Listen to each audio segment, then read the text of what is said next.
ಯೋಗಿತಾಸ್ ಕಿಚನ್ಗೆ ಸ್ವಾಗತ. ಇವತ್ತಿನ ನಮ್ಮ ರೆಸಿಪಿ ಸೋರೆಕಾಯಿ ಸಾಂಬಾರ್.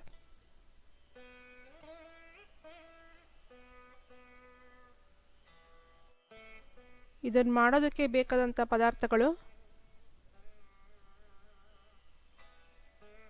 2 ಕಪ್ ಸೋರೆಕಾಯಿ,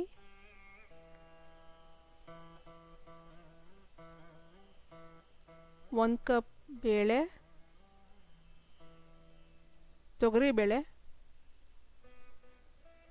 1/4 ಟೀ ಸ್ಪೂನ್ ಅರಿಶಿನ,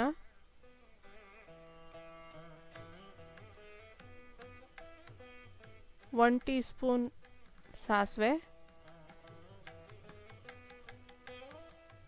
1 ಟೀ ಸ್ಪೂನ್ ಜೀರಿಗೆ,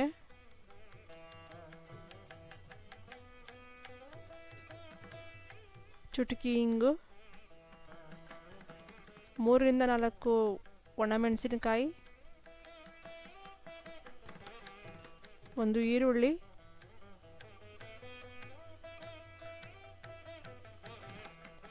1 ಟೊಮ್ಯಾಟೊ,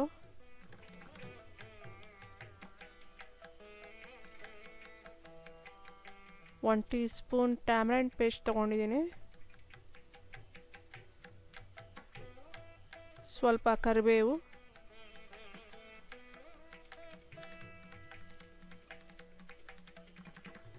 ಸ್ವಲ್ಪ ಕೊತ್ತಂಬರಿ ಸೊಪ್ಪು, ರುಚಿಗೆ ತಕ್ಕಷ್ಟು ಉಪ್ಪು,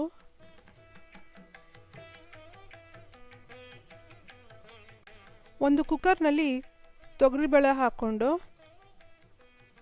ತೊಗರಿಬೇಳೆನ ಸ್ವಲ್ಪ ತೊಳ್ಕೊಬೇಕು.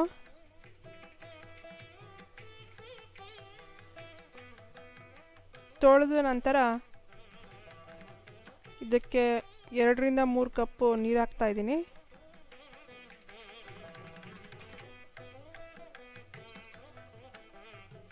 ಇದು 1 ವಿಷಲ್ ಬರೋವರೆಗೂ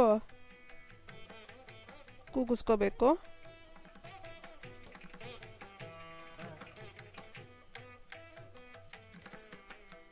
ಈಗ 1 ವಿಷಲ್ ಆಗಿದೆ.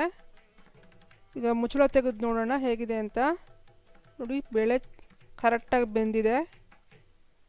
ಈ ರೀತಿ ಬೆಂದಿರಬೇಕು. ಬೇಳೆ ಬೆಂದಾದ್ಮೇಲೆ ಪಕ್ಕದಲ್ಲಿ ಎತ್ತಿಟ್ಕೊಳ್ಳಿ.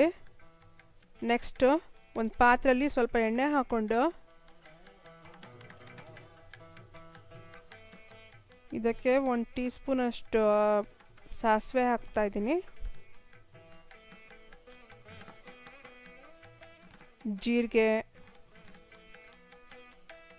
ಒಂದು ಸ್ವಲ್ಪ ಇಂಗು,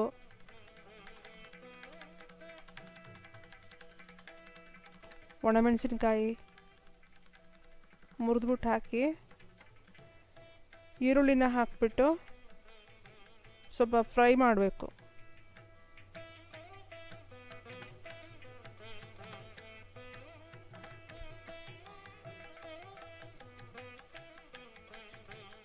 ನಂತರ ಇದಕ್ಕೆ ಕರಿಬೇವು ಹಾಕ್ತಾಯಿದ್ದೀನಿ. ಹಾಕ್ಬಿಟ್ಟು ಸ್ವಲ್ಪ ಫ್ರೈ ಮಾಡಿ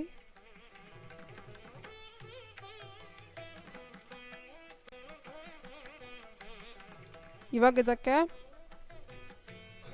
ಸ್ವಲ್ಪ ಅರಿಶಿನ ಹಾಕಿ ಮಿಕ್ಸ್ ಮಾಡಿ ಇದನ್ನು ಕಮ್ಮಿ ಉರಿಲಿ ಇಟ್ಕೊಂಡು ಮಾಡಬೇಕು. ನೆಕ್ಸ್ಟ್ ಇದಕ್ಕೆ ಟೊಮೆಟೊ ಹಾಕಿಬಿಟ್ಟು ಅದನ್ನು ಸ್ವಲ್ಪ 1-2 ನಿಮಿಷ ಫ್ರೈ ಮಾಡಿ,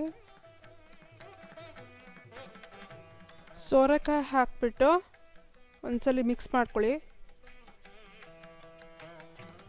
ಇದಕ್ಕೆ ಹುಣಸೆ ಹಣ್ಣಿನ ರಸವನ್ನು ಹಾಕ್ತಾಯಿದ್ದೀನಿ. ಸ್ವಲ್ಪ ಬೆಲ್ಲ ಕೂಡ ಹಾಕೋಬೋದು, ಬೇಕಿದ್ದರೆ ಅದು ಆಪ್ಷನಲ್ಲು.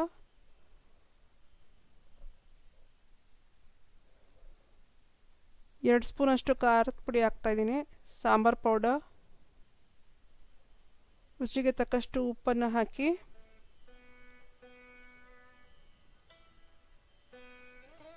ಎಲ್ಲ ಒಂದಾಗೋ ರೀತಿ ಮಿಕ್ಸ್ ಮಾಡಬೇಕು. ಬೇಕಿದ್ರೆ ಸ್ವಲ್ಪ ನೀರು ಹಾಕೋಬೋದು, ಯಾಕಂದರೆ ತರಕಾರಿ ಬೇಯಬೇಕಲ್ವ, ಅದಕ್ಕೋಸ್ಕರ 1 ಕಪ್ಪು ಇಲ್ಲಾಂದರೆ ಅರ್ಧ ಕಪ್ಪಷ್ಟು ನೀರು ಹಾಕ್ಕೊಳ್ಳಿ. ಜಾಸ್ತಿ ನೀರು ಹಾಕೋಕ್ಕೆ ಹೋಗಬೇಡಿ, ಯಾಕಂದರೆ ಸೋರೆಕಾಯಲ್ಲೇ ನೀರಿನ ಅಂಶ ಇರುತ್ತೆ. ಮುಚ್ಚಳ ಮುಚ್ಚಿ ತರಕಾರಿ ಬೇಯೋವರೆಗೂ ಬೇಯಿಸ್ಕೋಬೇಕು. ಈಗ ಮುಚ್ಚಳ ತೆಗೆದು ನೋಡೋಣ. ನೋಡಿ, ತರಕಾರಿ ಎಲ್ಲ ಬೆಂದು ಸಾಫ್ಟಾಗಿದೆ. ಇವಾಗ ಇದಕ್ಕೆ ಬೇಯಿಸಿಟ್ಕೊಂಡಿರೋ ಅಂಥ ತೊಗರಿಬೇಳೆಯನ್ನು ಹಾಕ್ಬಿಟ್ಟು ಚೆನ್ನಾಗಿ ಮಿಕ್ಸ್ ಮಾಡ್ಕೊಳ್ಬೇಕು.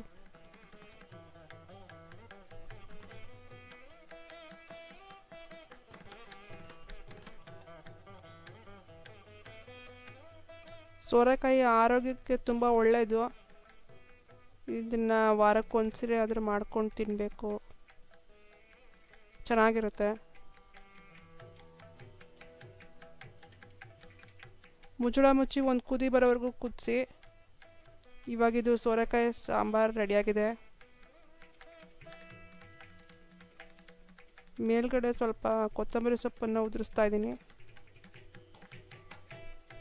ಇವಾಗ ರುಚಿ ರುಚಿಯಾದ ಸಾಂಬಾರು ರೆಡಿಯಾಗಿದೆ. ನೀವು ಇದನ್ನು ಮನೇಲಿ ಮಾಡಿ ನೋಡಿ. Thank you.